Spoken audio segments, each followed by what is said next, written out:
corporate, unelected globalism that was rejected in the Brexit. That's what a Donald Trump victory would be. It's time for Americans to wake up. It's time to make America free again. And that will make this country great again. Now we're going to go to our guest, who is Blair White, a YouTuber, transgender commentator. You can search Blair White on Twitter or YouTube. Her account will come up. And again, when this goes up on YouTube, we'll put the links in the description. Now, Blair, you posted a video about a week ago, I think, called Black Lives Matter is Trash. You went straight out there with it, got in people's faces, basically, with the truth. You know, the video talked about, and in fact, we can see some of it in the background here.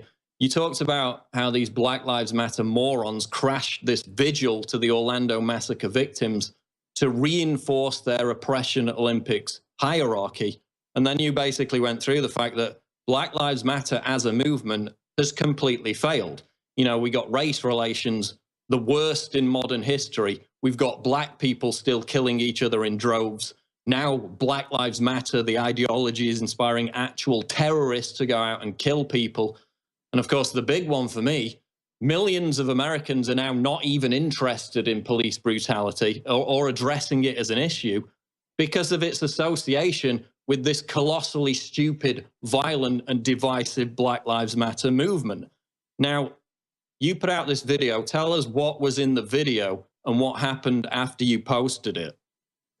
Okay, so in the video, it was, I think it was at Mizzou, and it was a Black Lives Matter activist who hijacked the stage and the microphone to basically advertise Black Lives Matter racial demonstrations and say that the people that were there to mourn the deaths of the 49 people slain in the Orlando shooting were racist, implying that they were unintelligent because they were white, and basically just using it to push her own narrative rather than to be respectful for what it was, which was, you know, mourning 49 slain people. It's pretty amazing. And we saw the same thing in, I think it was Toronto, Canada, last weekend, where they hijacked this gay pride march to reinforce this oppression Olympics. I think there's this fear that, you know, their control of that narrative of gay people in general, of this LGBT community, which you're a member of, is starting to slip away. And those people are being relegated. They're being put up at the bottom of the oppression Olympics hierarchy. And they're trying to reinforce, again, their supremacy, because Black Lives Matter is a divisive supremacist group, above those people, because, again, they're starting to listen to people like you, people like me. I mean, after Orlando, I got so many positive messages from gay people, from LGBT people, you know, saying that they were buying guns. They were starting to watch conservative libertarian YouTube videos. They were starting to think about voting for Donald Trump because they're just sick of being told what to think by the left. So you posted this video, and then the peaceful Black Lives Matter group, Sally Cohn and CNN told me it was peaceful, so I guess it is. They weren't too happy with it. Tell us what happened afterwards. No, you know, unlike when I make a video about, say, feminism, where you'll have like two feminists in the comment sections arguing, Black Lives Matter is actually very organized. And if they set a target, they're coming for a target.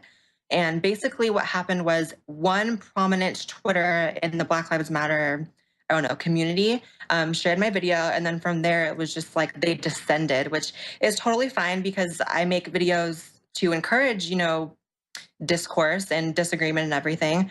But no one really challenged the ideas in my video. They just kind of made, you know, ad hominem attacks. And eventually a Twitter got a hold of me. They're doxing Twitter. And on their timeline, they had doxed like dozens and dozens of people, including their addresses, phone numbers, other information, employers. Well, that's it for our show tonight. We do encourage you to go to prisonplanet.tv and get yourself a free trial. You can see the nightly news, the special reports, the rants, all right there at prisonplanet.tv. Well, I'm Jakari Jackson from the InfoWars Command.